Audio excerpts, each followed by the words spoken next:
ঠান্ডা পড়ে গেছে, আর ঠান্ডা পড়ে গেছে মানে বিয়ের সিজন শুরু হয়ে গেছে। আর বিয়ের সিজনের মধ্যে আপনাকেও কি আমার মতন ভাল্লা পাপড়ি খেতে খুব ভালো লাগে, কিন্তু আপনাদের যদি কোনো নিমন্ত্রণ না আসে তাহলে এই রেসিপিটা আপনি ঘরে খুব সরল তরিকা সে বানাতে পারবেন। তো চলো দেখে নিই এর কমপ্লিট রেসিপি। আজকের আমার মা এটাই বানিয়েছে। তো এটা বানানোর তারে সব থেকে আগে এক রাত আগে আপনি সামান্য বিউলির ডাল আর এক বাটি মুগের ডাল ভালো করে জল দিয়ে ভিগোতে রেখে দেবে। তার পরের দিন সকাল সকাল ওই যে বিউলির ডাল এবং মুগের ডালটার একটা ভালো পেস্ট বানিয়ে নেবো।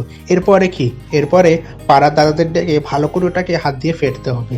পাড়ার দাদারা যারা মস্তানি দেখায় এবং ছোট ছোট বাচ্চাদের উপরে দাদাগিরি দেখায়, সেই মস্তান দাদাদের ডাকবে আর বলবে, দাদা ভাই একটু ঘরে এসে আমাদের বিউলির ডালের ভালো করে ফেটে দিয়ে যান, এবং যত ভালো ফাটবে ততই ভালো স্বাদ দেবে। তো চলো ফাটিনি বিউলির ডালটা ভালো করে ফাটবো, এবং এর মধ্যে আমরা দিয়ে নেবো কাঁচা লঙ্কা কুচি, আদা কুচি, জিরে দিয়ে ভালো করে পাড়ার দাদাদের দিয়ে ভালো করে ফাটাবো। তার কেন কি, ভালো করে ফাটালে এর যে ভিতরে হাওয়া যাবে, এর মধ্যে যে যতটা হাওয়া ইনপুট হবে, এটাতে আমাদের বড়াটা পরে খুব ফ্লাফি এবং খুব সুন্দর খেতে হবে, দেখতে একদম লাজবাব। দেখছেন পাড়া দাদারা যখন বলবে কি আমি থেকে গেছি, আমি আর পারবো না, ঠাকুর বলবে ঠিক আছে এবার দে, আর ফাটাতে হবে না, এবং তারপরে ওই যে ব্যাটারটাকে নিয়ে তেলের মধ্যে গোল গোল ছেড়ে দিবে। যত আপনি এটাকে ভালো করে ফেটবে অত দেখবে এটা কি সুন্দর ফুলবে যাবে। যেটা কি আপনি হাত দিয়ে করবেন তাহলে ভালো হবে, চামচ বা কিছু জিনিস দিয়ে করলে অতটা ভালো ফেটা হবে না যতটা ফেটা আপনি হাত দিয়ে হবে। এবং এক এক করে ওটাকে ভালো করে তেলের মধ্যে ডিপ ফ্রাই করে নেব। দেখছেন কি সুন্দর লাগছে। এটাকে ডিপ ফ্রাই করবে, ডিপ ফ্রাই করলে এর কি ভালো একদম ফুটবে এবং এটাকে বড় হবার তারে একটা ভালো স্পেস মিলবে। এই দেখতে কি সুন্দর এক এক করে আমার মা ছেড়ে দিচ্ছে তেলের মধ্যে বড়াগুলো বানাতে থাকে, কি সুন্দর লাগছে দেখতে। সত্যি আপনারা তো বলতেই পারেন যে এতগুলো বড়া কেন বানাচ্ছি, ওই যে পাড়ার দাদারা ওরা ফেটে গেছে, ওরা কি এরকম যাবে, ওদের তো কিছু দিতে হবে, তো তাদের তারেও বানিয়ে নেবো এই যে ভাল্লা পাপড়ি চাটটা। কি সুন্দর লাগছে একদম দেখতে, গোল্ডেন গোল্ডেন, এবং দেখতে কি সুন্দর কালার এসে গেছে। এমনি রেসিপি যদি ঘরে একদম সরল তারিখে এবং একটু সামান্য ইনগ্রিডিয়েন্টসে বানানো যায়, তাহলে বিয়ের বাড়ি নিমন্ত্রণ আসুক বা না আসুক ঘরেই খাওয়া যাবে। সত্যিকারে কি সুন্দর লাগছে দেখতে, একদম টপডা।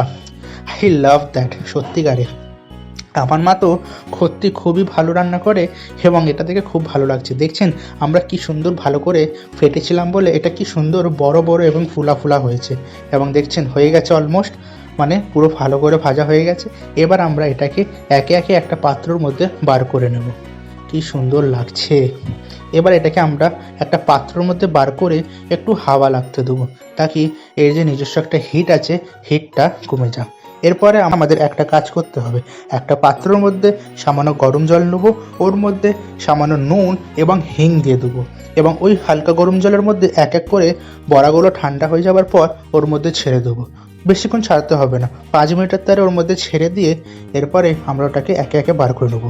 তো চলো তাহলে সে এক এক করে সব বড়াগুলো ঢেলে নিই, এবং সব বড়াগুলো ঢালার পর এটাকে আপনি 5 মিনিটের তারে সাইডে রেখে দেবেন, এবং ওই ফাঁকে আপনি আপনার অন্য কোনো কাজ থাকলে সেটাও করে নিতে পারেন। হয়ে গেছে 5 মিনিট। এবার একে একে আমরা এই সব বড়াগুলো বার করে নেবো জল দিয়ে, এবং বার করার সময় ভালো করে জলটা নিগড়ে নেবো। দেখছেন কি সব কি পঞ্জি হয়েছে, একদম কি সফট একদম বড়াগুলো হয়েছে, এটা আমরা ভালো করে ফেটেছিলাম ওই জন্য। তো চলো এবার ফাইনাল প্লেটিং সেটা আমরা ঘোরাতে এসেছি। আগে পাপড়িগুলোকে ভালো করে শর্টের মধ্যে আমরা ডিপ করে নেবো। শর্টটা আমরা ঘরে বানিয়েছিলাম, এই শর্টটা রেসিপি যদি আপনি চান তো আমরা সেটা দিতে পারেন, আপনি যদি কমেন্ট করে দেবেন। শর্টের মধ্যে হালকা ডিপ করে পাপড়িগুলো দিয়ে দেবো, এবং তারপরে আমরা গোল গোল ভাল্লাগুলো দিয়ে দেবো। পাপড়িও আমরা ঘরে বানিয়েছি, কিন্তু পাপড়িটা বানানো ইজি বলে আমরা দেখাইনি, কেন কি আমরা একটু তাহলে কি ভিডিওটার লেন্থ বেড়ে যেত এবং আপনাদেরই প্রবলেম হতো, তাই জন্য। তারপরে আমরা ওর মধ্যে দিয়ে দেবো ফেটানো টক দইটা ভালো করে ফাটাবো, কেন কি এটা দই ভাল্লা পাপড়ি হচ্ছে, তাই জন্য দইটা একদম ভালো এবং টেস্টি হওয়ার দরকার, এবং ভালো করে ফাটালে দইটার টেস্টটা 10 গুণ বেড়ে যায়।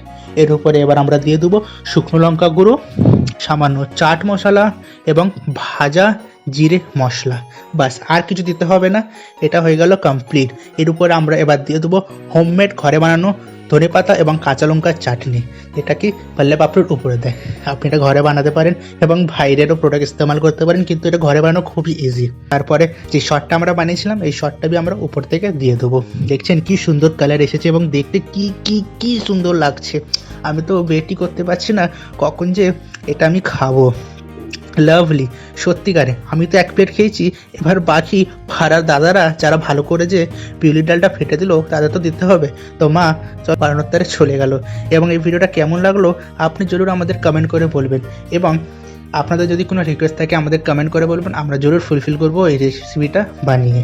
যদি আপনারা এই ভিডিওটা ইউটিউবে দেখেন আমাদের চ্যানেলটাকে সাবস্ক্রাইব করে একটা ভালো কমেন্ট করে দিবেন। যদি ইনস্টাগ্রাম বা ফেসবুকে দেখেন তাহলে আমাদের চ্যানেলটাকে ফলো করে একটা কমেন্ট করে দিয়ে যাবেন।